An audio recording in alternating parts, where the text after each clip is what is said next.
Private builder है, private sector है, वो अपना माल बेचने के लिए बेताब है इस मुश्किल हालात में। मैंने तो ये देखा कि मैं अपने दरहम खुले करा के पीकेआर में कन्वर्ट कर रहा हूँ और उसके बाद पैसे लेकर खड़ा हुआ हूँ, फाइल लेकर खड़ा हुआ हूँ, कैश लेके खड़ा हुआ हूँ। जो चीज़ बिल्डर को चाहिए होती है वो सब लेके खड़ा हुआ हूँ, क्योंकि वो शायद फाइल की इन्वेंट्री नहीं मिल रही थी। जो इन्वेंट्री जिस सिस्टम में मौजूद है, वो सिस्टम जिस बंदे का पासवर्ड है वो सिस्टम में वो बंदा शायद नीचे कहीं सिगरेट पीने गया हुआ है। सो देन वो एक जो आप समझते हैं एक बिल्डर के पास जो सिनेरियो क्रिएट होता है, वैसे ही सिमिलर सिनेरियो क्रिएट हुआ हुआ था मेरे पास भी। एक उसने सोना जमा करना है अपनी बेटी की शादी के लिए, और उसने ज़मीन में पैसे काटने हैं। एक्सपर्टीज सॉफ्टवेयर बनाना नहीं है, उनकी एक्सपर्टीज बिल्डिंग बनाना है। जैन की एक्सपर्टीज बिल्डिंग बनाना नहीं है, सॉफ्टवेयर बनाना है। बिल्कुल ऐसे। वो सिर्फ कॉल पे बात करता है और जो कॉल पे बात हुई है वो इंसर्ट करता है। बिल्कुल ठीक है। और जो सेट है ना, या जो उसके ऊपर सब डोमेन ओनर है, वो ये ट्रैक कर सकता है कि क्या इसने इसको कॉल करी भी थी या नहीं। इंटेंशनली ऐसा करना नहीं चाहते, क्योंकि अगर वो चीज़ें ठीक हो गई तो बहुत सारी चीज़ें जो ठीक नहीं हो रही वो सामने आ जाएंगी। पार्ट है कि हम कुछ कंट्रीब्यूट करें टुवर्ड्स पाकिस्तान, अपना हिस्सा डालें, अपना हिस्सा डालें। अस्सलाम वालेकुम जी। रियल एस्टेट इंडस्ट्री पाकिस्तान में काफ़ी अहमियत की हामिल है, लेकिन बदकिस्मती के साथ यहाँ पे काफ़ी अनऑर्गेनाइज किस्म का काम चल रहा होता है। लेकिन अब सूरत हाल बदल रही है, हुकूमत भी इस पर कुछ तवज्जो दे या ना दे, लेकिन प्राइवेट सेक्टर इस पर काफ़ी काम कर रहा है। आज की गुफ्तगू में हम बात करेंगे रियल एस्टेट इंडस्ट्री के अंदर टेक्नोलॉजी की, और वहाँ पे जो चीज़ें हो सकती हैं। CRM की बात करेंगे और डिफरेंट चीज़ों की बात करेंगे। हमारे साथ एक यंग एंटरप्रेन्योर हैं, 45 के नाम से काम कर रहे हैं, फाउंडर हैं उसके, और CEO हैं जैन साहब। Welcome sir. अस्सलाम वालेकुम सर, कैसे हैं? Thank you for inviting me here. अल्हम्दुलिल्लाह मैं ठीक हूँ, आप कैसे हैं? बस ज़बरदस्त। जैन, हम आगे चलने से पहले थोड़ा जानना चाहेंगे कि आप ये बताइए कि आपका बैकग्राउंड क्या है। आप कराची से हैं, आपने एजुकेशन कहाँ से ली? अच्छा, मैं basically I was born in Nawabshah. Okay. It's a town in interior Sindh. So मैंने मेरी मैट्रिकुलेशन वहीं से, I am from a convent school. Zardari sahab का शहर है। जरदारी साहब का शहर है, बिल्कुल। तो मेरी कॉन्वेंट स्कूल से जो है वो एजुकेशन है। Okay. And then I am graduated from Sir Syed University in computer engineering back in 2010।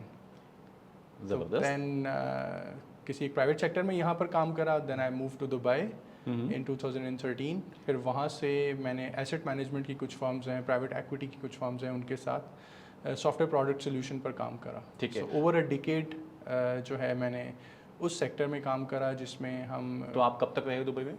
मैं 2018 तक दुबई में था। तो ये तो एक्सपो 2020 का पूरा प्लान चल रहा था, वो आपके सामने हो रहा होगा। मेरे सब सामने हो रहा था, ये सारी चीज़ें मेरे सामने हो रही थी। हम वहाँ पर प्राइवेट बैंक्स को, प्राइवेट एक्विटी हाउसेस को, not even in middle east, even in Europe, Geneva, Switzerland, Paris, Luxembourg, यहाँ पर इम्प्लीमेंटेशंस देते थे। ठीक है। देन फिर 2018 में I saw a spark in Pakistan. So मैंने कहा अपना थोड़ा हिस्सा पाकिस्तान में अब ज़रूरी है डालना। 2018 में जब हमारे लास्ट इलेक्शन हुए थे, तो उसके बाद आप भी उन लोगों में शामिल हैं जो जो सब वहाँ से बंद कर पाकिस्तान आ गए थे इस उम्मीद के साथ, और अभी भी उम्मीद है इंशाल्लाह कि अब हमारा पार्ट है कि हम कुछ कंट्रीब्यूट करें टुवर्ड्स पाकिस्तान, अपना हिस्सा डालें। बिल्कुल सही। और फिर 1 और 11 हो जाएगा किसी एक ज़माने में जाकर, और इवेंचुअली मैं अभी भी बिलीव करता हूँ, आई एम होपफुल कि एक अच्छा वक्त आएगा। बिल्कुल। देन 2018 के बाद हमने पाकिस्तान में कदम रखा, अपनी कुछ सर्विसेज यहाँ पे स्टार्ट करी। सही। और 2021 अप्रैल में we got a break in Fortify, और फिर वहाँ से हम तकरीबन पिछले 1.5-2 साल तक उस प्रोडक्ट को लिख रहे थे। ठीक है। और 2023 के स्टार्ट में हमने इसकी प्रॉपर लॉन्चिंग स्टार्ट करी है with in Karachi. Okay. So 45 basically real estate sector में काम कर रही है? सिर्फ और सिर्फ रियल एस्टेट सेक्टर में काम कर रही है। So why real estate? Sir, मेरा जो एक्सपीरियंस है, बैकग्राउंड सारा का सारा रियल एस्टेट के ही प्रोडक्ट बनाने का है। जो मेरी एसेट मैनेजमेंट की एक्सपर्टीज़ हैं, वो सारे के सारे जो फंड्स थे वो टारगेटेड थे टुवर्ड्स रियल एस्टेट सेक्टर। ठीक है। सो उसकी बिजनेस नॉलेज सारी मौजूद थी, टेक्नोलॉजी की नॉलेज मुझे एकेडेमिया से मिली, तो मेरे लिए काफ़ी आसान था उस बिज़नेस को कंटिन्यू करके आगे समझना और लेकर चलना। So that's why real estate. ठीक है। और मैं ख़ुद भी I was a victim from one of the private sector in Karachi, जिसकी वजह से मेरी एक फ़ाइल डिस्प्यूटेड एरिया में फंस गई थी और मुझे फिर प्राइवेट सेक्टर पे फ़ाइल मर्ज करानी पड़ी। सो देन आई सॉ कि कितना मुश्किल होता है एक ओवरसीज़ पाकिस्तानी के लिए जब यहाँ पर आता है और वो अनरेगुलेटेड मार्केट में कदम रख कर देखना चीज़ों को, और जो जो ओवरसीज़ पाकिस्तानी है वो सिस्टमेटिक तरीके से ही चलते हैं। बिल्कुल ऐसे। शायद पाकिस्तान गरीब है लेकिन पाकिस्तानी गरीब नहीं है, पाकिस्तानियों के पास बहुत पैसा है तो पैसा है। और जहां उनको स्पार्क दिखता है पाकिस्तान में इन्वेस्ट करने का, बिलीव मी वो सबसे फर्स्ट प्रायोरिटी पे करते हैं। बिल्कुल बट द सही। प्रॉब्लम इज़ कि वो गैप तो ठीक ठाक हाँ। बड़ा है। जब आप यहाँ कदम रखते हैं ग्राउंड रियलिटीज़ पे तो आपको वो सेठियाना निज़ाम नज़र आता है, आपको वो मुंशी नज़र आता है, आपको वो चीज़ें नज़र आती हैं जो शायद बाहर नहीं होती। तो ठीक वो है। गैप मैंने खुद पर्सनली 2021 में फील करा किया आपने और फिर मैंने वहाँ से सोचा कि अब हमें 45 बनाना चाहिए। अच्छा, ये तो आपने जब मर्जर का जिक्र किया तो हमें मालूम हो गया कि आप किस प्रोजेक्ट की बात कर रहे हैं। तो आपका ये आई एम श्योर जब सुप्रीम कोर्ट का फैसला आया था उसके बाद कुछ एरियाज बाहर निकले थे तो उसमें आपकी फाइल भी होगी। एग्जैक्टली। इसमें आप क्या समझते हैं कि इसमें आप ज़्यादा दोषी किसको मानते हैं? ये बिल्डर साइड पे के मसले होते हैं, ब्रोकर साइड के मसले होते हैं? आपको क्या एक्सपीरियंस हुआ उस टाइम पे? मैंने तो ये देखा कि मैं अपने दरहम खुले करा के पीकेआर में कन्वर्ट कर रहा हूँ और उसके बाद पैसे लेकर खड़ा हुआ हूँ, फाइल लेकर खड़ा हुआ हूँ, कैश लेके खड़ा हुआ हूँ, जो चीज़ बिल्डर को चाहिए होती है वो सब लेके खड़ा हुआ हूँ। फिर भी मैंने इतना बड़ा गैप फेस करा कि यार अब इसमें सब स्टेक होल्डर्स, ठीक है। शायद गवर्नमेंट भी, शायद जो नीचे वो प्राइवेट बिल्डर का सेक्टर है वो भी, शायद बीच में कुछ ठेकेदार भी, कुछ ज़मीन वाले भी, सबका अपना अपना स्टेक मौजूद है। तो शायद सब अच्छा, इक्वली कुछ अब एक चेंज हमने ये महसूस किया है जिस तरह इवन डीएचए के अंदर भी बहरिया टाउन के जो बड़े डेवलपर्स हैं पाकिस्तान के, कि वहाँ पे एक ट्रांसफॉर्मेशन हो रही है। जो ब्रोकर्स काम कर रहे थे वो आहिस्ता आहिस्ता जा रहे हैं बिल्डर साइड के ऊपर। अच्छा, हमारे यहाँ चूँकि बिल्डर्स की अपनी एक कम्युनिटी है, वो एक उनकी अपनी आबाद के प्लेटफॉर्म से काम कर रहे होते हैं। तो अच्छा, ट्रेनिंग्स वहाँ पे भी कोई सच नहीं है, वो भी एक फैमिली बिजनेस की तरह स्टार्ट करते हैं उसको लेके। बट ये जो बहरिया में कुछ सिनेरियोज ऐसे हुए हैं या डीएचए में किसी हद तक हैं कि जब ब्रोकर्स खुद आता है काम करने के लिए तो वो माइंडसेट बिल्डर का है ही नहीं उसका। उसको मालूम ही नहीं कि मैंने क्या करना है, वो उसको एज अ डील देख रहा है सामने बैठ के वन डे, जबकि वो डील उसकी 5 साल चलने वाली है या 7 साल चलने वाली डील है उसकी। तो इस तरह की कुछ चीज़ें आप फील हो रही हैं वहाँ पे आपको क्या, आपका जो केस था अगर मैं थोड़ा जानना चाहूँ कि वो उसमें क्या हुआ था? उसमें हुआ ये था कि फ़ाइल डिस्प्यूटेड है। अब हम वो फ़ाइल लेकर, क्योंकि मैं बाहर से आया हूँ और मेरी यहाँ ग्राउंड पे कॉन्टैक्ट्स मौजूद नहीं है, तो Okay. मैं सबको ऐसे देख रहा हूँ कि शायद ये मुझे निकाल के फंसे हुए बच्चे को निकाल के के एक सही जगह पार कर ठीक देगा। है। तो अपने कुछ म्यूचुअल कॉन्टैक्ट्स के थ्रू मैं वहाँ तक पहुँचा सही। और I got this successfully merged in one of the private builders. 100% पे फाइल मर्ज हो गई एंड देन कुछ कैश दे दीजिए कुछ आप। कैश दे ठीक दिया है। मैंने, वो कैश भी दिया। वो सब करने के बाद कुछ 4 साढ़े 4 घंटे लग गए, वो फाइल मुझे मेरे हाथ में तब भी नहीं आई, क्योंकि वो शायद फाइल की इन्वेंट्री नहीं मिल रही थी। जो इन्वेंट्री जिस सिस्टम में मौजूद है, वो सिस्टम जिस बंदे का पासवर्ड है वो सिस्टम में वो बंदा शायद नीचे कहीं सिगरेट पीने गया हुआ है। सो देन वो एक जो आप समझते हैं एक बिल्डर के पास जो सिनेरियो क्रिएट होता है, वैसे ही सिमिलर सिनेरियो क्रिएट हुआ था मेरे पास भी। जो आपका सवाल है कि कितना एक छोटा सा एक ब्रोकर में बनकर एक रियल एस्टेट बिल्डर बन जाता है और फिर जितने भी रन टाइम पे चैलेंजेस आ रहे होते हैं वो उसी के ही गिर्द exactly. बस वो सिर्फ अपने दाएं बाएं देखता है कि लोग हाँ। कैसे कर रहे हैं और वैसे करते हैं। Yes, that's absolutely true. ऐसा ही है। प्रोजेक्ट की डेडलाइन होती है आपकी 4 साल की, लेकिन वो प्रोजेक्ट शायद 8 साल में चला जाता है। और नॉर्म्स ये हैं कि बिल्डर ये कहता है अब तो ये फंस गया ना, अब इसने कहाँ जाना है। ऐसा ही है। तो इवेंचुअली जाके वो आपकी इकोनॉमी को हिट करता है और जो बाहर इन्वेस्टर्स लगाना भी चाह रहा होता है वो फिर थोड़े स्टेप्स पीछे ले लेता है कि यार ये तो इंडस्ट्री ही सही नहीं है। ठीक है। तो ये नॉर्म्स हैं और ये आज ठीक नहीं हुआ तो ये कल हमें नुकसान अच्छा, देगा। मुझे लगता ये है कि जो टेक्नोलॉजी है ना, ये शायद ये हमारा सेकंड फेज़ है। हमारी जो प्राइमरी चीज़ है लाइक जब पाकिस्तान बना था 1947 में, उसके बाद हमने लैंड रिफॉर्म्स नहीं की। तो उसके बाद फिर हमने हमारा अभी तक जो रिकॉर्ड्स हैं वही हम डिजिटलाइज नहीं कर सके। सुप्रीम कोर्ट जो है वो पीछे पड़ी हुई है 10-12 साल से। इवन वर्ल्ड बैंक ने काफ़ी फंडिंग की, पंजाब के अंदर रिकॉर्ड जो है वो काफ़ी हद तक हो गया है। हम अभी तक उसी फेज़ में फंसे हुए हैं कि हम एटलीस्ट जो हमारी एनओसी है उसको कहीं वेरीफाई तो कर लें ऑनलाइन जाके, और वो रिकॉर्ड पड़ा कहाँ हुआ है। तो गवर्नमेंट उसको इन चीज़ों पे ही अभी पूरा नहीं उतर रही। और हम बात कर रहे हैं, इस वक्त दुनिया बात कर रही है एआई की, कि वो तो एआई की इंटीग्रेशंस कर रहे हैं, वो उस पर सोच रहे हैं। और हम लोग अभी अपने बेसिक कागज़ को उसको एक तस्वीर खींच के डालने को तैयार नहीं है, या एक सॉफ्टवेयर में उसका डेटा डालने को तैयार नहीं है। तो ये माइंडसेट आपका कभी गवर्नमेंट सेक्टर से वास्ता पड़ा आपको? सर हम ऐसा करना नहीं चाहते, इंटेंशनली ऐसा करना नहीं चाहते, क्योंकि अगर वो चीज़ें ठीक हो गई तो बहुत सारी चीज़ें जो ठीक नहीं हो रही वो सामने आ जाएंगी। ऐसा ही है। तो जहाँ तक गवर्नमेंट की या इस सेक्टर की बात करें तो हम ऐसा करना नहीं चाहते, ठीक। कोई भी नहीं करना चाहता उस सेक्टर में। लेकिन जो प्राइवेट बिल्डर है, प्राइवेट सेक्टर है, वो अपना माल बेचने के लिए बेताब है। इस मुश्किल हालात में जब उसका माल नहीं बिक रहा तब भी वो बेताब है। बिल्कुल। अगर आप नीपा से जो है वो COD की तरफ जाएंगे तो आपको 80% बिलबोर्ड्स किस चीज़ के नज़र आएंगे? रियल एस्टेट के रियल एस्टेट प्रोजेक्ट्स लॉन्च हो रहे हैं। प्रोजेक्ट लॉन्च हो रहे हैं। तो सप्लाई बहुत है, विद इन कराची भी सप्लाई बहुत है, कराची के बाहर भी सप्लाई बेइंतहा मौजूद है। फिर आपका पेशावर में भी अभी लॉन्च हो रहे हैं प्रोजेक्ट्स। तो बट डिमांड इससे डबल है। डिमांड इससे डबल है। लेकिन फिर सवाल क्या है, इतने अनरेगुलेटेड मार्केट में भी लोग बेसब्र हैं कि पैसा लगाया जाए। अब पाकिस्तानी की क्या मेंटालिटी होती है? पाकिस्तानी ने सब दो काम तो ज़रूर करने हैं। एक उसने सोना जमा करना है अपनी बेटी की शादी के लिए, और उसने ज़मीन में पैसे काटने हैं। बिल्कुल सही है। ये दो काम तो उसने करने ही करने हैं। वो तीसरी कोई चीज़ की तरफ बाद में सोचेगा जब तक ये दो चीज़ें पूरी नहीं हो जाती। बिल्कुल। तो ऐसी सिचुएशन में बिल्डर कहाँ फंसता है? बिल्डर ये फंसता है कि जितना सिस्टमैटिक तरीके से, ट्रांसपेरेंसी से वो कस्टमर को इंटाइटल करेगा, उसकी ब्रांड वैल्यू उतनी ही इवॉल्व करेगी। ठीक है। क्योंकि एक मार्केटिंग पे, कैंपेन पे पैसा खर्च करना और एक जो कस्टमर आपके पास फंसा हुआ है उसको सेटिस्फाई करना, जब आप कस्टमर को सेटिस्फाई करेंगे तो वर्ड ऑफ माउथ के थ्रू ओवरसीज कस्टमर ही आपके पास खुद ही इतने सारे रेफरल के थ्रू कस्टमर्स लेकर आएगा।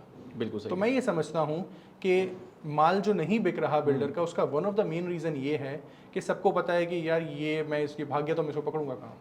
ठीक है। या जो इसने पास में प्रोजेक्ट डिलीवर करे हैं उसकी क्रेडिबिलिटी क्या है। बिल्कुल सही। अगर उस एरिया पे एजुकेट करें कोई किसी एक आपके प्लेटफॉर्म के थ्रू, अगर हम बिल्डर्स को एजुकेट करना शुरू करें कि आप कोई एक प्लेटफॉर्म कस्टमर को दे दें जो ओवरसीज़ पाकिस्तानी है, वो सारी इंटरेक्टिव आपसे जितनी भी सेशंस हैं, कॉरेस्पॉन्डेंस हैं, वो एक प्लेटफॉर्म के थ्रू करे, तो बिलीव मी आपके ब्रांड की वैल्यू बढ़ रही है, नंबर 1।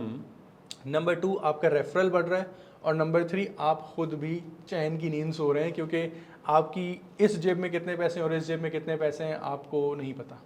एज अ बिल्डर आपको नहीं पता। ठीक है। तो उन एरियाज़ पे अगर बिल्डर आज काम करता है तो 70% 60% पॉपुलेशन यंग है। सही है। वो अगले 4-5 सालों में इतनी हो जाएगी कि वो ज़मीन में पैसे डालना शुरू करेगी। तो अगर आप उसको टारगेट नहीं कर रहे तो आप पीछे रह जाएंगे। कि बिल्डर को नहीं मालूम कि मेरी इस पॉकेट में कितने पैसे हैं और मुझे कहाँ से कितने लेने देने करने हैं, क्योंकि ऑब्वियसली एक सेठिया निज़ाम है, वो गले पे खुद बैठा हुआ है, उसको पता है कि भाई मैंने चेक मैंने साइन करना है और पैसे मैंने किसी को देने तो है नहीं, मुझे या कैंसलेशंस करनी है या मुझे उसको लेकर चलना है, उसको कहीं एडजस्ट करना है मुझे उस चीज़ को। तो हाँ, सिस्टम वो नहीं बना रहा, वो सिस्टम शायद इसलिए नहीं बना रहा कि कंट्रोल उसके पास से निकल जाएंगे, इन्फॉर्मेशन आउट हो जाएगी, तो वो हर चीज़ पे खुद बैठा हुआ है लेके उसको। तो आपको क्यों लगता है कि उसके पास इन्फॉर्मेशन नहीं है या उसको मालूम नहीं है? देखिए, हमारा जो टारगेट कस्टमर है ना, वो सेठ है जिसकी जेब में कितने पैसे उसे नहीं पता। वो स्टेटमेंट हम क्यों क्लेम करते हैं? जी। क्योंकि जब रजिस्टरों में काम हो रहा होता है ना, तो आपके पास इंस्टेंट विजिबिलिटी नहीं होती, और उस इंस्टेंट विजिबिलिटी के लिए आप अपनी टीम पे हैविली रिलाई कर रहे होते हैं। ठीक है। जो शायद 6-6 महीने बाद कंपनी स्विच कर रही होती हैं।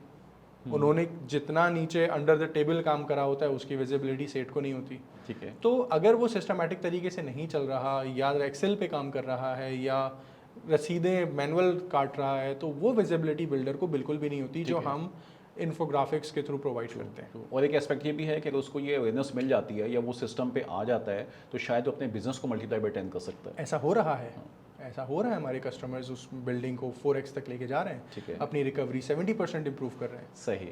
और वो ऐसे लोग हैं, मैं ये नहीं कह रहा कि वो 24 साल का लड़का है, वो 60 साल के एक्सपीरियंस्ड लोग हैं जो तकरीबन कोई पिछले 10-12 साल से सिर्फ रियल एस्टेट बिल्डर का काम कर रहे हैं, जिनको सिर्फ व्हाट्सएप चलाना आता है और कुछ भी नहीं आता। ठीक है। ऐसे कस्टमर हमारे साथ ऑन बोर्ड होकर जो बिजनेस की विजिबिलिटी नज़र आती है ना, उनको कमाल की विजिबिलिटी नज़र आती है। और फिर अब वो ये पूछते हैं कि ये 4 महीनों से ये जो 2.5 लाख रुपए पर मंथ खर्चा हो रहा है, किस चीज़ का खर्चा हो रहा है? अपनी टीम से पूछते हैं, क्योंकि वो विजिबिलिटी नहीं होती थी पहले। ठीक है।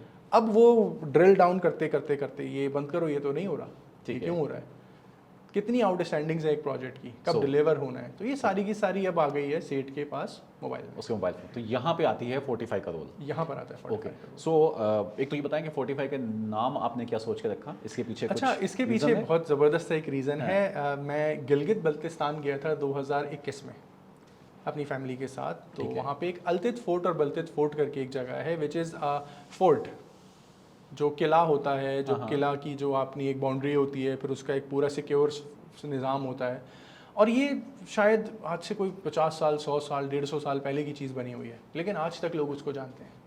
ऐसा क्यों है? ऐसा यूँ है क्योंकि उसकी कंस्ट्रक्शन, उसका सिस्टमैटिक होना आज तक वो as a symbol of success माना जाता है। ठीक है।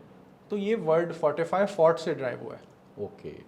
फोर्ट जो कि किला होता है, ठीक है। जो अपने जो अपना जो उसके बादशाह अंदर होता है उनको सेव कर रहा है, उसको सेव कर रहा होता है चारों तरीके से। प्रोटेक्शन तो दे रहा है। फोर्टिफाई की ये फिलॉसफी है कि जो भी बिल्डर कंस्ट्रक्शन कर रहा है वो तो आपकी है ही ठीक बेहतरीन, है। उस पर तो कोई डाउट नहीं है, लेकिन आपके ऑपरेशंस को भी उसी तरीके से सिंबल ऑफ एक्सीलेंस बनाया जाए।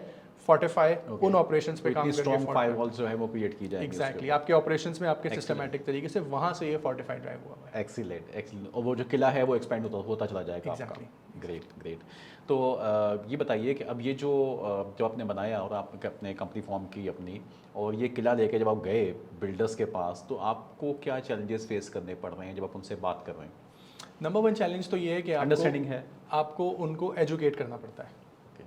उनको पता ही नहीं है कि उनको दर्द हो रहा है, सबसे बड़ा मसला ये है। दे थिंक कि सब ठीक है, ठीक है। कहीं कोई मसला नहीं है, चीज़ ये तो होता ही ऐसे। हाँ, मतलब आप ये नई चीज़ कहाँ से ले आए हो यार? ये क्या चीज़ होती है।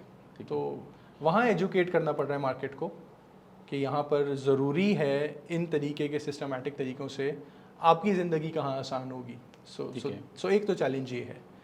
दूसरा चैलेंज एक हमें ये फेस हो रहा था, लेकिन इवेंचुअली हम उसको ओवरकम कर चुके हैं, वो ये कि जब भी हम बिल्डर के पास जाते हैं वो ये बोलते हैं यार आप जैसी कोई चीज़ तो हम ऑलरेडी बना के चला रहे हैं, ठीक है।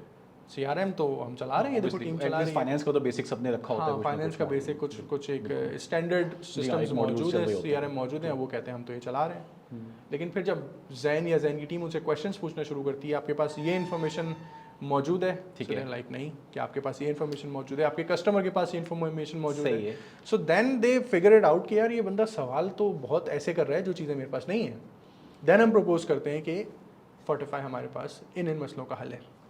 Coming back to your question, जो हमें एक प्रॉब्लम और भी फेस हुई है वो ये हुई है कि बिल्डर 6 महीने साल लगाकर कोशिश ये करता है कि वो अपना CRM बना ले, अपना सॉफ्टवेयर बना ले, लेकिन जैसे कि जैन बिल्डर नहीं बन सकता क्योंकि वो ये जैन के कोशिश पास क्यों करता है? उसको कॉस्ट इफेक्टिव सोल्यूशन नहीं मिल रहा, या वो उसे कोई कंट्रोल्स का मसला है, उसके इन्फॉर्मेशन उसको अपनी मर्जी की चीज़ मार्केट में मिल नहीं रही।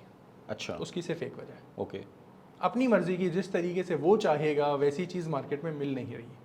तो वो चाहता है कि मैं किसी और से क्या बनवाऊँ, मैं खुद बना लूँ। ठीक है। लेकिन बिलीव मी 6 महीने लगने के बाद वो वापस मैनुअल पे आ जाते हैं, क्योंकि वो उनकी एक्सपर्टीज सॉफ्टवेयर बनाना नहीं है, उनकी एक्सपर्टीज बिल्डिंग बनाना है। एग्जैक्टली। जैन की एक्सपर्टीज बिल्डिंग बनाना नहीं है, सॉफ्टवेयर बनाना है। बिल्कुल ऐसे। तो हम थ्रू डिज़ाइन थिंकिंग प्रिंसिपल्स पिछले 3 साल से कस्टमर के साथ बैठकर सिर्फ उसके दुखड़े सुन रहे हैं कि ठीक है। आपको दर्द कहाँ हो रहा है। ठीक है।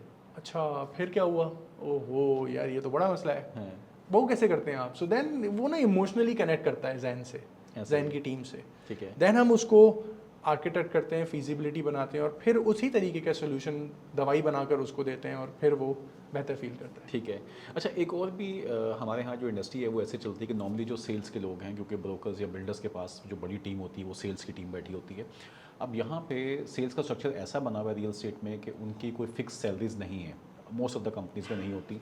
सो वो कमीशंस बहुत हाई होते हैं, बहुत अट्रैक्टिव होते हैं, बड़ी इनकम उनकी जनरेट हो रही होती है, बट एक फिक्स इनकम नहीं दे रहा होता बिल्डर। अब उसका एक साइड इफेक्ट यहाँ पे आता है, आपके एक डिसएडवांटेज यहाँ खड़ा हो जाता है हमें कि वो लोग अपने आप को CRM पे बाउंड नहीं कर पा रहे होते। पॉइंट ये है कि उसमें जब तक डेटा सही नहीं जाएगा तो आपकी आउटपुट कैसे निकलेगी। तो अक्सर लोग जो हैं सेल्स के लोग वो इससे भागते हैं कि हम वहाँ पे डेटा देने में हमें टाइम लग रहा है, या हम उस पर किस तरह से काम करें। उनके लिए ये एक नई चीज़ आ जाती है परेशानी की। ये वाले चैलेंज को आप कैसे देख रहे होते हैं? सर ये बहुत अच्छा सवाल है आपका, क्योंकि ये चैलेंज के लिए जैन प्रिपेयर्ड नहीं था।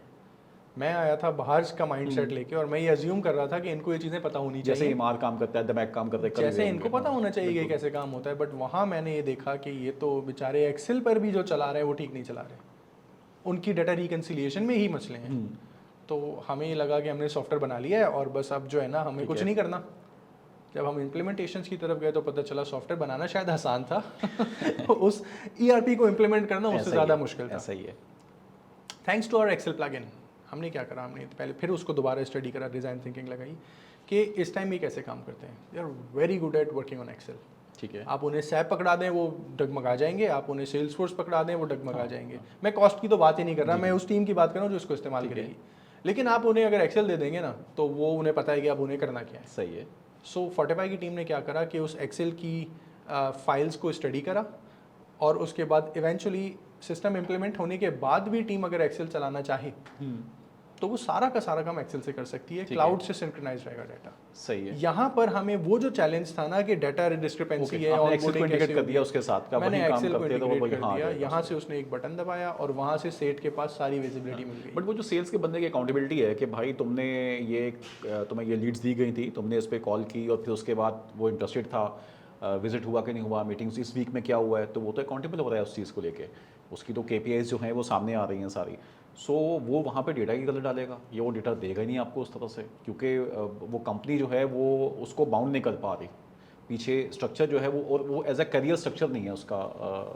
उसका देखिए मैं organization हमने के साथ। उसका सोल्यूशन क्या निकाला है, उसका सोल्यूशन ये निकाला है कि जो असाइनमेंट है ना लीड्स की, वो सारी की सारी असाइनमेंट होती है थ्रू प्लेटफॉर्म। ओके। तो प्लेटफॉर्म में जो कॉन्फ़िगरेबल पैरामीटर्स हैं आपने वो डिसाइड कर दिए और जितनी भी लीड सोशल मीडिया या एक्सटर्नल फनल से आ रही हैं वो based on the platform disburse होती हैं नीचे। ओके। ठीक हो गया, तो असाइनमेंट वाला मसला हल हुआ। ठीक दूसरी है। बात ये कि जब वो डाटा ही इनपुट गलत डालेगा तो वो डाटा इनपुट सिर्फ टेक्स्ट बॉक्स में इंसर्ट करके नहीं डाल रहा, वो सिर्फ कॉल पे बात करता है और जो कॉल पे बात हुई है वो इंसर्ट करता है। बिल्कुल ठीक है। और जो सेट है ना या जो उसके ऊपर सब डोमेन ओनर है वो ये ट्रैक कर सकता है कि क्या इसने इसको कॉल करी भी थी या नहीं, बिल्कुल सही। उसने फ़ोन उठाया भी था या नहीं।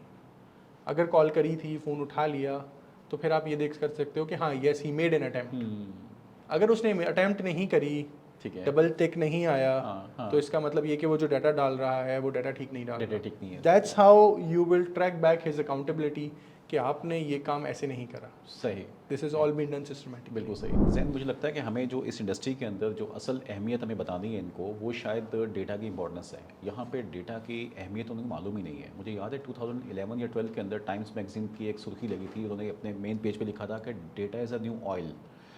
हम अभी तक यहाँ पे कस्टमर को कॉल कर ली, हाँ जी कॉल कर ली, अब उसके बाद क्या हुआ, कस्टमर जो है वो इंटरेस्टेड था, नहीं इंटरेस्टेड था, उसने किस वजह से मना कर दिया या वो डिले कर रहा है, और उसकी बेस पे डाटा को क्या सेगमेंटाइज किया जा रहा है, क्या उसके बाद नेक्स्ट स्टेप पीछे मार्केटिंग का तैयार है, कोई एक ऑटोमेटेड प्रोसेस है उसके बाद कि उसको ईमेल थ्रू होगी या SMS होगा या क्या होगा, ये सारी चीज़ें उनको अंदाज़ा नहीं है कि हम उससे क्या कुछ कर सकते हैं। एक प्रोजेक्ट से 10 प्रोजेक्ट पे जा सकते हैं, 20 कर सकते हैं एक साल में, बट वो एक लिमिटेड तरीके से अपनी ही एक उसमें सोच में वो बैठा हुआ है। तो ये मेरे ख्याल में आपका शायद सबसे मुश्किल काम है, जो आप जाके उनको ये वाली चीज़ें जब डिटेल से उनको बताते होंगे इसको लेके। तो ये बताइए कि फोर्टिफाई जो है वो इन बिल्डर्स के प्रोजेक्ट पे जब आप जाते हैं इनके पास, तो क्या आप इनसे कोई ब्रीफ लेते हैं, आप इनके साथ असेसमेंट कैसे करते हैं, आप उनकी नीड असेसमेंट कैसे कर रहे हैं आप? अच्छा, होता क्या है कि सबसे पहले तो हमारी एक सेल्स पिच होती है, प्रेजेंटेशन होती ठीक है। ठीक हो गया। उस प्रेजेंटेशन में हम मोटी मोटी बातें करते हैं, तकरीबन कोई आधे घंटे में वो प्रेजेंटेशन ठीक है। से उनको समझ आ जाता है कि ये करने क्या लगे। ठीक है। फिर हम उनसे नेक्स्ट क्वेश्चन ये पूछते हैं कि हमारी रिक्वेस्ट फॉर कोटेशन का एक फॉर्म होता है, Okay. जिसमें हमारे सारे मॉड्यूल्स में से वो ये डिसाइड करते हैं कि मुझे आपकी ऐड टू कार्ड ये चाहिए, ये चाहिए, Okay. ये चाहिए, ये चाहिए, इतने यूज़र्स हैं, इतने प्रोजेक्ट्स हैं, इतनी इन्वेंटरी है, ये वाला मॉड्यूल चाहिए, ये वाला मॉड्यूल चाहिए, मोबाइल पे भी चाहिए, वेब पर भी चाहिए। वो पूरी एक फॉर्म फिल करके देते हैं हमें। फिर हमारी टीम उसको असिस्ट करके उनको कोटेशन देती है। वंस कोटेशन लॉक होती है, फाइनलाइज होती है, तो हम उनसे कुछ डाउन पेमेंट रिसीव करते हैं और फिर प्रोसेस स्टार्ट होता है इम्प्लीमेंटेशन का। ठीक है। उस इम्प्लीमेंटेशन प्रोसेस में हम उनकी एग्जिस्टिंग स्ट्रक्चर को स्टडी करते हैं, क्योंकि मार्केट में मोर और लेस 80% सारे के सारे लोग एक्सेल पे ही काम कर रहे हैं। बहुत कम है कि वो रसीदों पर हैं, बिल्कुल ऐसे। लेकिन ऐसे भी हैं जो रसीदों पे। हमारे कुछ कस्टमर्स ऐसे हैं जिनकी 100 सोसाइटीज़ थी और वो सारी की सारी एक कबर्ड में रसीदें रखी हुई थी, उनको हमने 3 महीने में सब डिजिटलाइज करा। ठीक है। तो ऐसे भी हैं, तो हम असिस्ट करते हैं कि वो अभी किस जगह पर स्टैंड कर रहे हैं। ठीक है। उनकी असिस्टमेंट करने के बाद हम उन्हीं की एक्सेल की फ़ाइल को फोर्टिफाई के साथ इंटीग्रेट करते हैं, एंड देन बिस्मिल्लाह, एक प्रोजेक्ट ऑन करा, दूसरा प्रोजेक्ट ऑन करा, तीसरा प्रोजेक्ट ऑन करा। So that's how the complete process works. ठीक है। अच्छा, ये जो पूरा हमारा CRM का जब हम नाम लेते हैं, एक ज़माने में जो हम काम कर रहे थे, जॉब कर रहा था जब मैं, तो उस ज़माने में हमें याद है बड़े मजाक से हम बात करते थे, यार ईमेल खेलो। तो वो आप जो है वो ईमेल्स पे आ जाते हैं, तो देन आप एक रिलेशनशिप आपके बहुत हद तक वीक हो जाते हैं और आप हर चीज़ के अप्रूवल्स चाहिए, हर चीज़ को आपको देखना है, सीसी किसको किया है, क्या किया है।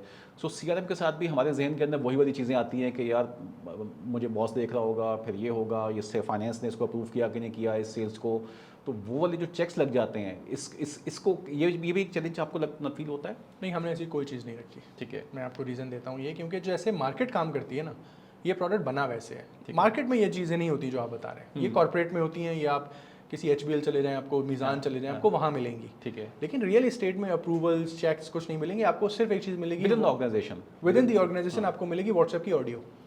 ऐसा ही है, तस्वीर कैन के भेज दो या वॉइस नोट कर दो। वॉइस नोट कर दो, और तुम्हें देखो बोला था, आपको मिलेगी व्हाट्सएप की ऑडियो। ठीक है। आपको ईमेल नहीं मिलेगी, आपको SMS नहीं मिलेगा, आपको सिर्फ व्हाट्सएप मिलेगा, और व्हाट्सएप के टेक्स्ट कन्वर्सेशन आपको ये मिलेगी। ठीक है। अरबों रुपए मैनेज होते हैं ऐसे। That's true. कस्टमर को भी कॉल व्हाट्सएप से जाती है, ठीक है। ऑडियो मैसेज जाता है, कोई सिस्टमैटिक तरीका नहीं है। ठीक है। तो जो आप ये चैलेंज की बात कर रहे हैं कि वो अप्रूवल, HR मॉड्यूल्स भी होंगे ना इसका पार्ट? हमारे पास HR मॉड्यूल अभी नहीं है फिलहाल। अच्छा, अभी नहीं है, मतलब आप अटेंडेंस वगैरह और उसकी बाकी नहीं, वो चीज़ें हमारा कोर एरियाज अभी उस पर हम फोकस अभी तक किया नहीं है, शायद नेक्स्ट क्वार्टर में करें, लेकिन अभी हमने उस एरिया पे फोकस नहीं करा। सही। Spotify क्या ऑफर करता है कि प्रॉब्लम स्टेटमेंट क्या है, एक सेट है जिसके नीचे 5-6 ब्रांड्स हैं। ठीक है। 5-6 ब्रांड्स के नीचे कोई 10-12 हज़ार की इन्वेंट्री है। ओके। उस इन्वेंट्री की बुकिंग है, उसकी प्री लॉन्च के रेट हैं, उसके लॉन्च के रेट हैं, उसकी बुकिंग बिकनी है, उसका इंस्टॉलमेंट प्लान है, उसकी रिकवरी है, फिर उसकी क्या नाम है कंस्ट्रक्शन है, फिर उसकी क्या नाम है जो रिकवरी होती है, रिकवरी वालों की परफॉर्मेंस है, फिर कस्टमर से सारी की सारी कॉरस्पॉन्डेंस है, वेंडर की क्या लेजर चल रहे हैं, रिक्रूटमेंट क्या हो रही है, रिक्रूटमेंट क्या हो रही है। ये सारी की सारी चीज़ें अगर सेट के पास एक्सेल चल रहा होगा, ठीक है, तो शायद पहले महीने उसके कंट्रोल में रहेगी, उसके बाद फिर वो 6 महीने बाद उसी कंट्रोल से बाहर निकल जाएगी ये चीज़। ये बंदा चेंज होगा तो नए बंदे को समझने में इतना टाइम, नए बंदे को समझने में इतना टाइम होगा, और जब बंदा चला जाएगा तो सारा का सारा है उसके दिमाग में। बिल्कुल। तो जो सेट अकाउंटेबल हो जाता है ना बिल्कुल आखिर में जाके, ऐसे ही है।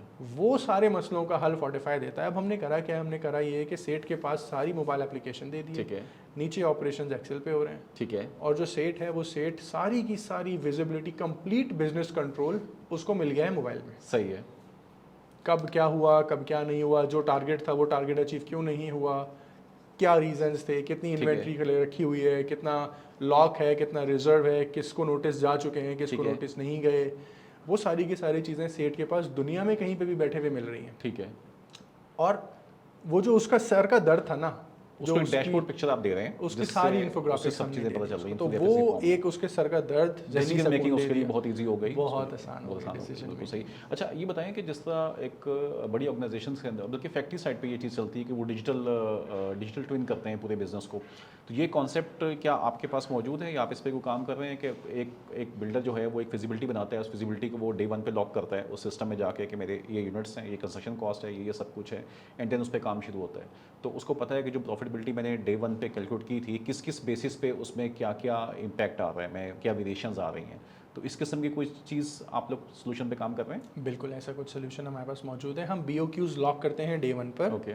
और उसकी प्रोजेक्शन के हिसाब से अगर कहीं वेरिएंस आ रहा है तो उस वेरिएंस को दोबारा 6 महीने बाद लेट्स से अगर आ रहा है तो उसको फिर लॉक करते हैं, तो उसकी पूरी वेरिएंस की डैशबोर्डिंग एग्जिस्ट। बट वो वेरिएंस किसकी वजह से आ रहा है, मतलब उसने अपनी कौन सी स्ट्रेटजी ऑब्वियसली एट्रीब्यूट्स हैं नीचे सारे, क्योंकि रेट पर स्क्वायर फीट जब आप निकालते हैं तो रेट पर स्क्वायर फीट लेट से 7,000 रुपये आ रहा है, ठीक है, पर स्क्वायर फीट कंस्ट्रक्शन का। लेकिन वो 7,000 आ कैसे रहा है, उसकी फर्दर डिस्ट्रीब्यूशन मौजूद है कि डॉलर का रेट ये है, सीमेंट का रेट ये है, ये वाला वेंडर मुझे इतने डिस्काउंट पे दे रहा है। तो कल को 6 महीने बाद अगर वो आपकी प्रोजेक्शन गलत होती है और रियल प्रोजेक्शन डिफरेंट है, तो आप जब रियल डालते हैं तो उसकी वेरिएशन नजर आती है आपको। बिल्कुल। तो ये पूरी फिजिबिलिटी Fortify का पार्ट है। बिल्कुल ठीक है।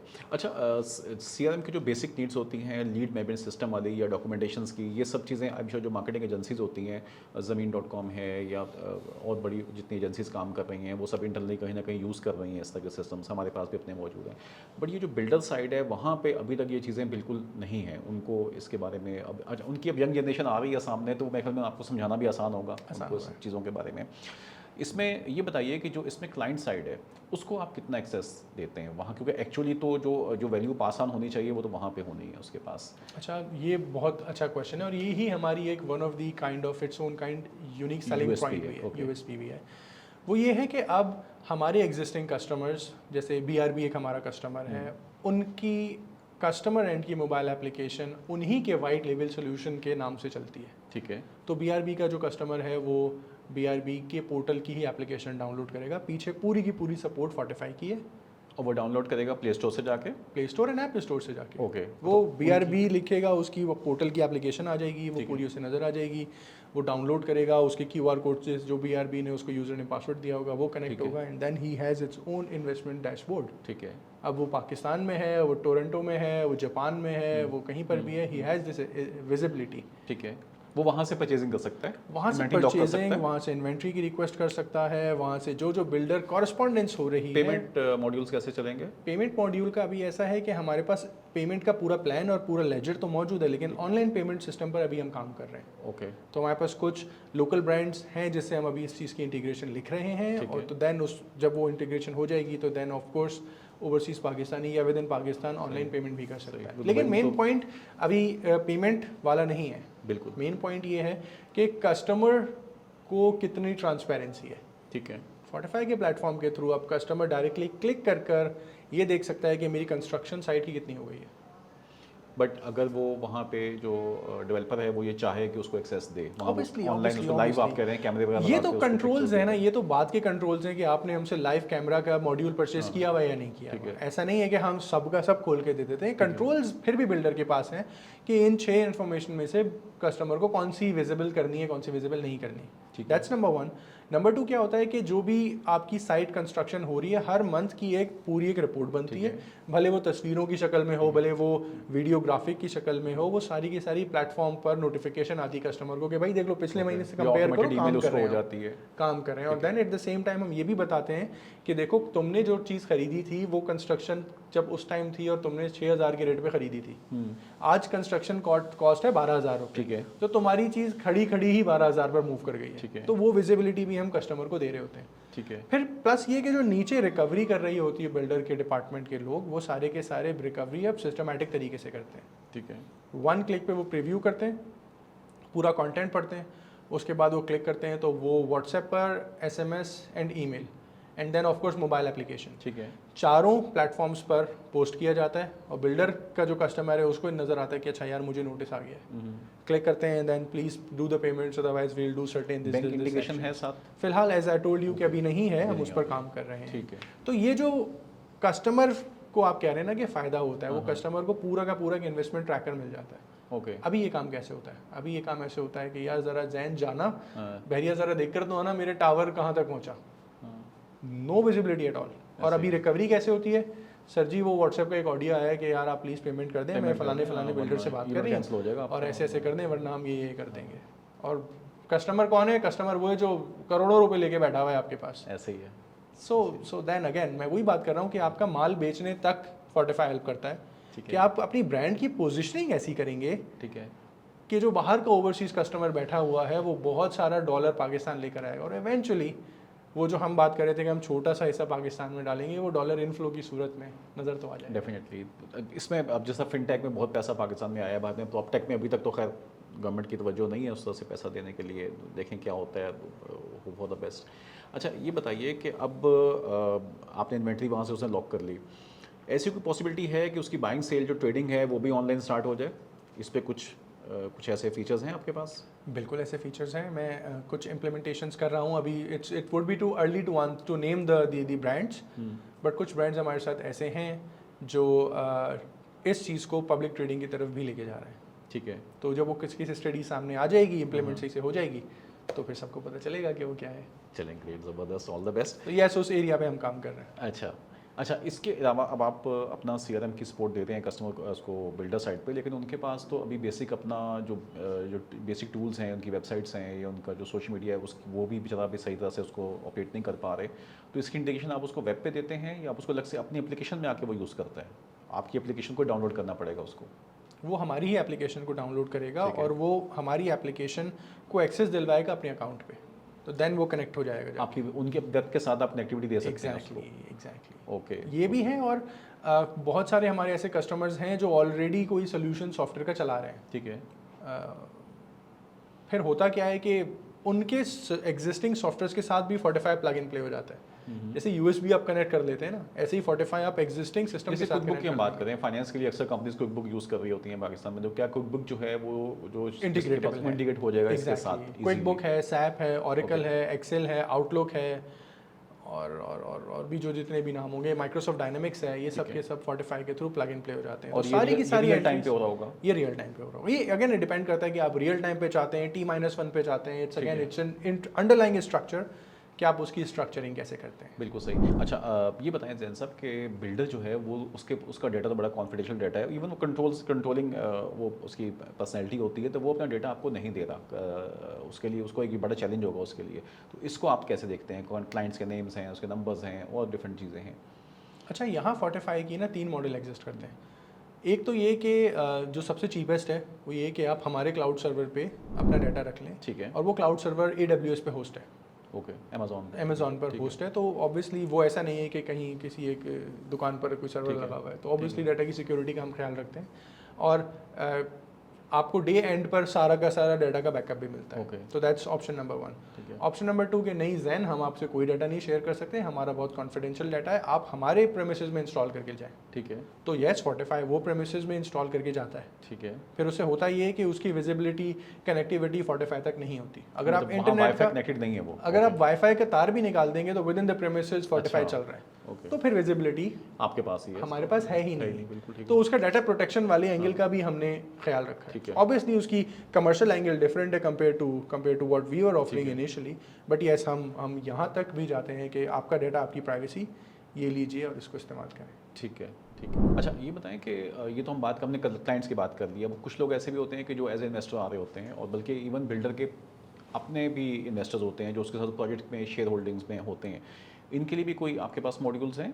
जी हाँ, इसके लिए हमारे पास है इन्वेस्टर मॉड्यूल। अच्छा। तो उसका होता क्या है कि सबसे ऊपर पहले एक फ़ंड बनता है, उस फंड के अंदर फिर नीचे पोर्टफोलियो कंपनीज आती हैं कि जैसे डिमैक एक फ़ंड बनाता है अपना, उसके नीचे मरीना में एक प्रोजेक्ट निकालता है, बिजनेस बे में एक प्रोजेक्ट निकालता है, अलनादा में एक प्रोजेक्ट निकालता है। तो उस फंड के नीचे जितने भी पोर्टफोलियो कंपनीज हैं उसका तो माल बिक रहा है, सही है। लेकिन फंड के ऊपर 4-5 कंपनीज हैं, let's say for example HBL है, एमिरेट्स NBD है, दुबई इस्लामिक बैंक है, और फिर बिल्डर है।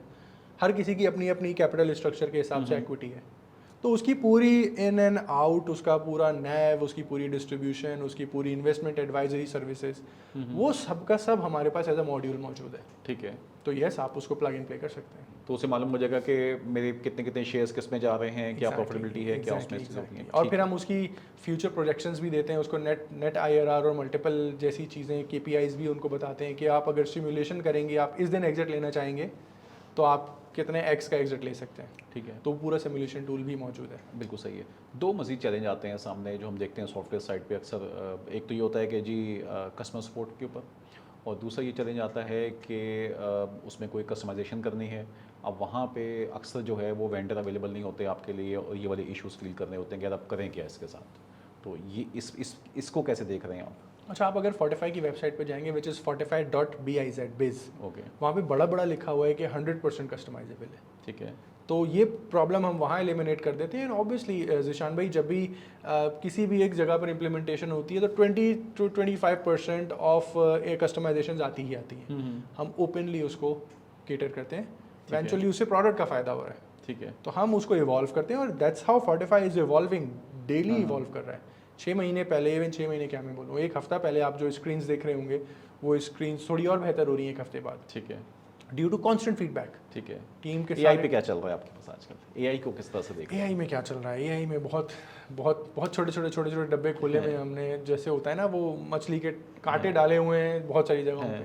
तो ये ऐसा हम कर रहे हैं काम। मेनली आपको कुछ बताऊं, कस्टमर की क्रेडिट स्कोरिंग पे काम कर रहे हैं। अच्छा, वो चीज़ कि अगर पिछले 6 महीनों का रिकवरी का ट्रेंड 20% कम है, लेट्स से 80% है, तो क्या अगले 2-4 महीनों में कौन से ऐसे एट्रीब्यूट्स हैं कि ये प्रोजेक्टेड दिखाएगा कि ठीक है यार अब ये 85% दिख रही है अगली मंथ की रिकवरी। ठीक है। उसके बहुत एट्रीब्यूट्स हैं, उसके तकरीबन कोई 100 से ज़्यादा एट्रीब्यूट्स हैं, डाटा एट्रीब्यूट्स हैं, जिसमें कस्टमर की लोकेशन, कस्टमर की सैलरी क्लास, डॉलर का इन्फ्लेशन रेट, फिर आपकी जो सोसाइटी है उसके पर स्क्वायर फीट क्या रेट चल रहे हैं, उसकी पूरी डाटा एनालिटिक्स है जिसके थ्रू जनरेटिव AI लगती है।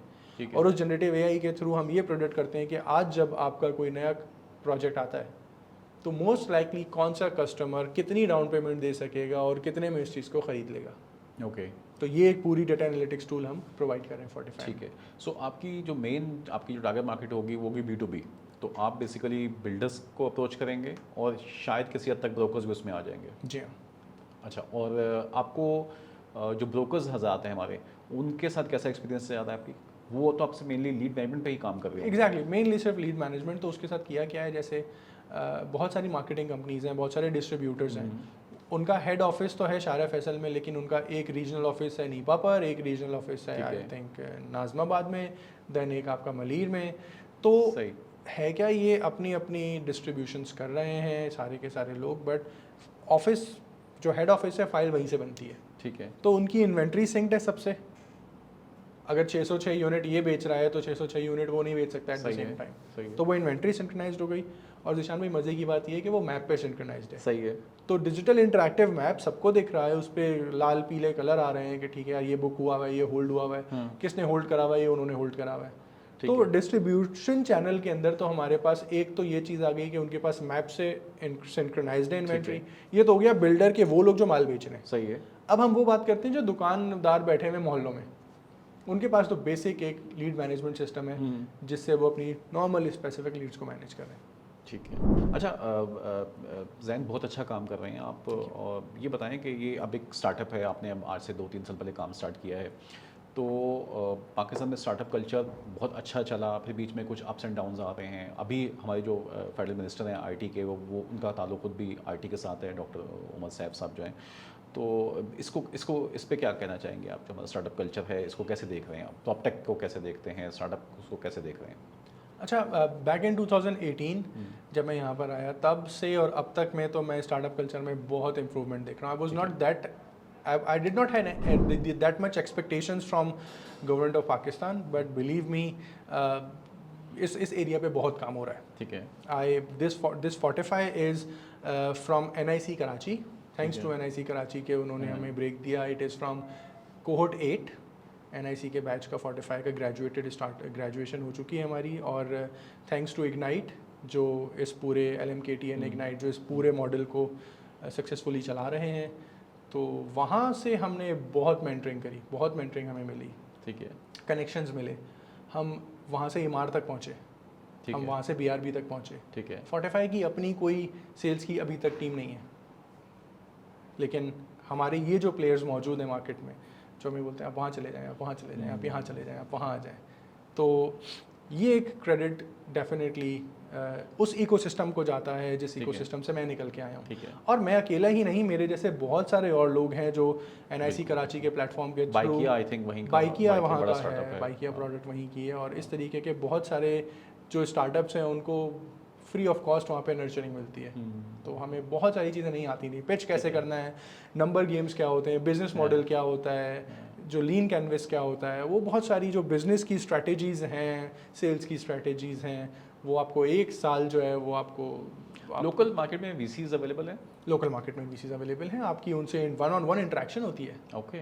तो ये सारी की सारे प्लेटफॉर्म अगर नहीं होता तो आई डोंट थिंक 45 यहाँ तक पहुँच सकता था। बिल्कुल सही है। क्या वो आपको उनकी अप्रोच क्या है? जैसे लाइक हम कोई इंडियन स्टार्टअप्स की बात सुनते हैं तो वो तो कहता है, वहाँ VC बात करता है कि भाई तुम थिंक ग्लोबल, तो क्या यहाँ पे जो VC है वो पाकिस्तान लेवल पे सोच रहा है, कराची लेवल पे सोच रहा है, ग्लोबल अप्रोच है? Build locally scale globally, scale globally, ये मंत्रा ही यही है कि बिल्ड लोकली स्केल ग्लोबली। ठीक है। CRM को आप क्या समझते हैं कि पाकिस्तान से अच्छी मार्केट इसके लिए इस वक्त मिडल ईस्ट, या क्योंकि मैंने जिस पे थोड़ा सा जो रिसर्च की थी तो देखा था तो कम CRM है रियल एस्टेट पे, स्पेशली कोई 10-12 ही हमें मिले, और इवन जो यहाँ पे भी 2-3 कंपनीज को मैं जानता हूँ जो बाहर के CRM यूज़ कर रहे हैं यहाँ पे, तो ज़्यादा जो गैप है वो तो हमें बाहर लगता है क्योंकि सिस्टमेटिक अप्रोच ऑलरेडी मौजूद है, टेक्नोलॉजी के साथ लोग ज़्यादा लिंक हैं। अच्छा है ऐसा यहाँ पर कि ऑब्वियसली CRM जनरली तो एग्जिस्ट करते हैं, लेकिन रियल इस्टेट का जहाँ तक बात करें वहाँ पर उस स्पेसिफिक सेक्टर के टेलर्ड मेड CRM अभी तक इतने एक्सटेंसिवली इतना डेप्थ तक नहीं गए जितना डेप्थ तक 45 देख रहे हैं अपने आप को। तो इवन मैं KSA की बात करूँ, UAE की बात करूँ, मिडिल ईस्ट की बात करूँ, तो उस एरियाज़ पे भी जितने स्टार्टअप, जितने भी CRM मौजूद हैं, वो जनरलाइज CRM है। तो वो आप मेडिसिन के लिए भी इस्तेमाल कर सकते हैं, वो आप टूरिज्म के लिए भी इस्तेमाल कर सकते हैं, फिर आप वो रियल इस्टेट के लिए भी इस्तेमाल कर सकते हैं। लेकिन वो CRM आपको इतना डेप्थ में जाके कोई एक मैप नहीं दे सकेगा सोसाइटी का, टाउन हाउस का, कि जिस पे आप जाकर अपनी पूरी इन्वेंट्री को लॉक कर सकें, आपको उस यूनिट की लीड देख सकें। वो सारी की सारी चीज़ें अभी Fortify दे रहा है। Coming back to your question के जो बाहर मार्केट में इस तरीके के CRM मौजूद हैं, वो कैसे काम करते हैं, तो जितने भी, अभी मैं कल ही एक दोस्त से बात कर रहा था, जो KSA आपकी पूरी मार्केट है, वहाँ पर जितने भी बिल्डर्स हैं, वो क्या करते हैं, वो अभी या तो अपना खुद का सॉफ्टवेयर बनाया हुआ है उन्होंने, जो बिल्डर्स यहाँ पे पाकिस्तान में भी करते हैं, कस्टमर को भी वही एक्सेस दिया हुआ है, और जो दूसरे हैं वो बेचारे, फिर उनके पास कोई सिस्टम नहीं है। ठीक है, तो मैं तो उस मार्केट में ठीक ठाक गैप देख रहा हूँ, बहुत बड़ा गैप है वहाँ, बहुत बड़ा गैप देख रहा हूँ कि वहाँ पर अगर बिल्डर की एक वाइड लेवल सोल्यूशन कस्टमर को मिल जाता है और सारी की सारी चीज़ें सिस्टमेटिक हो जाती हैं और एक बिजनेस कंट्रोल हाथ में आ जाता है, तो उस मार्केट में भी अभी ये चीज़ नहीं है। अच्छा, इसमें जो बिल्डर्स की एसोसिएशन है आबाद, उनका कोई आपने फीडबैक लिया, वो इस टेक्नोलॉजी को कैसे देख रहे हैं, क्योंकि वो आजकल काफ़ी कोशिश कर रहे हैं कि रियल एस्टेट को स्ट्रक्चर किया जाए? जी हाँ, हमारी कुछ आबाद के लोग हैं जिनसे बात चल रही है अभी। ऑब्वियसली हम वो अभी डिस्क्लोज नहीं कर सकते, but yes we have already locked few deals from there. ठीक है, और उस एरिया में हम जब वक्त आएगा तो अच्छे से प्राइसिंग मॉडल हमारा क्या है, आप उसको लाइक वन टाइम कॉस्ट कर रहे हैं या हम प्राइसिंग मॉडल हमारा ऐसा है कि आप हमसे, जब मैं बता रहा था आपको कि RFQ साइन करते हैं, रिक्वेस्ट फॉर प्रपोजल, तो आप हमें बताते हैं कि यार हमें ये 30 मॉड्यूल में से लेट से आपका रिकवरी का मॉड्यूल चाहिए, लीड का चाहिए, बुकिंग का चाहिए। ठीक है, तो उस मॉड्यूल की एक सेटअप कॉस्ट होती है। ठीक है, वो वेरिएट कर रही होती है कि आपके कितने यूजर्स हैं और आपने कितनी इन्वेंट्री अपलोड करनी है। ठीक है, व्हेन आई से इन्वेंट्री, तो एक दुकान भी एक इन्वेंट्री है, 3 बेड अपार्टमेंट भी, 1 बेड अपार्टमेंट भी, शॉप भी और प्लॉट भी। ठीक है, तो हम कलेक्टिव इन्वेंट्री का पूछते हैं आपकी कितनी है, वो कहते हैं यार ठीक है मुझे 5 यूज़र चाहिए और आपकी जो है वो लेट से 500 की इन्वेंट्री है और मुझे 3-4 मॉड्यूल्स चाहिए। तो वहाँ से प्राइस जो है वो ड्राइव होती है। हमारे पास 3 लाख रुपए से लेके कोई 50 लाख रुपए तक की चीज़ है, डिपेंड करता है कि आपकी नीड्स क्या हैं। बिल्कुल सही है। अच्छा, एक इसमें ये भी बहुत अच्छा एस्पेक्ट ये है कि एटलीस्ट जो कस्टमर है वो काफ़ी एजुकेटेड है। सो अगर वहाँ से प्रेशर बिल्ड होगा, कस्टमर से नीड तो जेन्युइन है, बट अगर वहाँ से थोड़ा सा प्रेशर जनरेट होगा तो आई थिंक मार्केट बहुत जल्दी रिस्पॉन्ड करेगी उसके ऊपर। एग्जैक्टली मैं ये समझता हूँ कि जो सेठ है ना, उनकी नई जनरेशन अब बड़ी हो चुकी है और वो सिस्टम को चलाना जानती है। तो अगर आप वो जो नई जनरेशन है उसको इस तरीके का सिस्टम देंगे तो एडेप्टेबिलिटी आसान है और वो सेट का बिजनेस जो है वो आगे नेक्स्ट जनरेशन में आसानी से पेनिट्रेट हो सकता है। बिल्कुल सही कह रहे हैं। बहुत बहुत शुक्रिया जैन साहब, आप तशरीफ लाए हमारे साथ, अच्छी गुफ्तगू आपसे रही। इंशाल्लाह दोबारा भी मौका मिलेगा आपसे बात करने का। कोई मैसेज जो आप हमारे प्लेटफॉर्म के थ्रू देना चाहें बिल्डर्स को, ब्रोकर्स को और हमारे जो स्टेक होल्डर्स हैं इंडस्ट्री के, उनके लिए? अच्छा, मैं मैसेज 2 तरीक़ों से दूंगा। एक तो मैसेज वो है जो आप इंडस्ट्री की बात करें और दूसरा मैसेज वो है जो स्टार्टअप हमारे पीछे हैं, ठीक है, जो हमें देख रहे हैं। हाँ। तो वो भी एक ज़रूरी है। तो पहले क्वेश्चन का आपका जवाब ये है कि अगर आप आज एजुकेट नहीं करेंगे अपनी टीम को, अपनी जो आपके आने वाली नई नस्ल है उसको बिज़नेस संभालने के लिए, तो आप पीछे रह जाएंगे। बिल्कुल। तो आपने आज स्टेप इन किया, चीज़ों को समझना शुरू करा, अपने नीचे आने वाले लोगों को समझाना शुरू करा, अपने बच्चों को समझाना शुरू करा बिजनेस, तो कल जैसे ही आपकी प्रोजेक्ट लॉन्च हो रहा है वहीं उससे पहले ही आपकी इन्वेंट्री बिक चुकी होगी, क्योंकि कस्टमर को पीछे एग्जैक्टली ट्रांसपेरेंसी नज़र आएगी। उनको पता है कि ये लोग कितने तमीज़ के तरीके से ऑपरेशंस काम करते हैं। तो ये बिलीव मी, आपको ये जो मार्केटिंग पे पैसा खर्च करना पड़ता है ना बिलबोर्ड्स पे, वो भी नहीं करना पड़ेगा। अच्छा, coming back to your second part of the question कि हम Fortify एज अ जैन कैसे पीछे आने वाले स्टार्टअप्स को हेल्प आउट कर सकते हैं। तो मैं यहाँ पर एक चीज़ अपनी छोटी सी स्टोरी शेयर करना चाहूँगा कि जब मैं नवाबशाह में था, ये बात है 2006 की, 2006। मेरी पूरी फैमिली बैकग्राउंड बिजनेस से है। तो हमारा इलेक्ट्रॉनिक्स का भी बिज़नेस है, हमारा एजुकेशन का भी बिज़नेस है, हमारा मेडिकल में भी थोड़ा बहुत बिज़नेस है, स्पोर्ट्स में भी हम बिज़नेस कर चुके हैं काफ़ी। तो मेरा भी यही था कि मुझे बस बिज़नेस करना है। बट अबू ने कहा कि तुम पढ़ाई में कुछ जाके बिज़नेस करना, आगे जाके टेक्नोलॉजी कुछ आगे करना। ही डिडंट नो कि thanks to the mentality that he had back then, कि एक छोटे से शहर में आप चाह रहे हैं कि आप कुछ एक बिज़नेस माइंडसेट टेक्नोलॉजी के थ्रू लेकर आए। तो उस ज़माने में एक चीज़ होती थी टाइपिस्ट। तो बस जैन को टाइपिस्ट बनना था। समबडी टोल्ड मी कि आप टाइपराइटर चलाना सीख जाओ, आपके पास है। बहुत पैसे ठीक पैसे है। मिलेंगे आपको। ठीक है। जिस टाइम मैं उस दुकान पे गया कि मैं चलो यहाँ पे सीख लेता हूँ, उस दिन वो दुकान बंद थी। अच्छा। और आपकी किस्मत खुल गई। और मैं अगले दिन, मुझे सर सईद यूनिवर्सिटी में एडमिशन के लिए आना था, तो मेरा वो एडमिशन हो गया। अगर मैं वो दुकान खुली होती हाँ, तो शायद मैं एक नवाबशाह में बैठा हुआ टाइपिंग। टाइपराइटिस्ट होता। फिर सर सैयद आए, सर सैयद से फिर हम पाकिस्तान में जॉब करी, दुबई चले गए, वहाँ से यूरोप चले गए, पाकिस्तान में आके एक स्टार्टअप इकोसिस्टम का पार्ट बने, एनआईसी से ग्रेजुएट हुए। तो मैं अगर कनेक्ट करूँ डॉट बैकवर्ड, जैसे स्टीव जॉब्स कहते हैं, तो आपको विजिबिलिटी नज़र आती है कि हो सकता है मैं इस जगह तक नहीं पहुँचता। बिल्कुल ऐसा। ये मैं बता क्यों रहा हूँ, ये मैं बता क्यों रहा हूँ क्योंकि मैंने ये चीज़ें खुद नहीं प्लान करी थी, ये चीज़ें उसने प्लान करी थी। प्लान ऊपर से होता है। हम बहुत सारी चीज़ें ये सोचते हैं कि अगर मैं यूँ कर लूँगा और फिर वहाँ कर लूँगा और फिर यूँ कर लूँगा, मैं उनको फ़ोन घुमाऊँगा, ऐसे करूँगा, वैसे करूँगा, तो आप एक स्ट्रेस लेते हैं अपने ऊपर, और अगर वैसा नहीं होगा तो आप फिर रिजल्ट्स आपके हाथ में होते नहीं। रिजल्ट्स आपके हाथ में होते नहीं, आप फिर डीमोटिवेट भी होते हैं। Exactly. लेकिन अगर आप ऊपर वाले पे छोड़ें, और हमारी अम्मी कहती हैं कि नीयत साफ मंजिल आसान, मंजिल आसान। और फिर कुरान में भी है कि वल्लाहुल युहिब्बुल मुतवक्किलीन, अल्लाह उनसे बहुत मोहब्बत करता है जो उस पर तवक्कल रखते हैं। तो आप अपनी तरफ से एफर्ट करें, 30% एफर्ट, 40% एफर्ट अपनी तरफ से करें, बाकी एफर्ट के रिजल्ट्स आप अल्लाह ताला पे छोड़ दें। ज़बरदस्त। तो आने वाली जो आपके पास ये बहुत स्ट्रेस है ना, ये आपका ये काफ़ी हद तक कवर किया, आप रिलैक्स होकर काम कर रिलैक्स सकें। होकर काम। बहुत बहुत शुक्रिया जैन साहब, थैंक तशरीफ यू लाए। Very much sir. जैन ने जो बात आखिर में की है वो ये है कि जो भी चेंज आती है उसको एक्सेप्ट करें, उस पर वेलकम किया करें, येस करें, ये हमारे लिए बहुत बेहतर है। जो भी रूल्स होते हैं, जो भी सिस्टम है, वो ट्रैफिक सिग्नल की तरह है जो आपकी और हमारी बेहतरी के लिए है। ये CRMs हों या IT के अंदर जो भी नई चीज़ आ रही है वो आपको स्पीड टू मार्केट दे रही है, आपको ट्रांसपेरेंसी दे रही है, आपकी चीज़ को ऑथेंटिक बना रही है, आपके काम करने की स्पीड बढ़ जाएगी। वीडियो देखने का बहुत शुक्रिया। कोई कमेंट हो तो प्लीज़ कीजिएगा। जैन से कनेक्ट करना चाहते हो तो आप कमेंट कीजिएगा, हम आपको जैन साहब से कनेक्ट करवा देंगे। Thank you. अस्सलाम वालेकुम।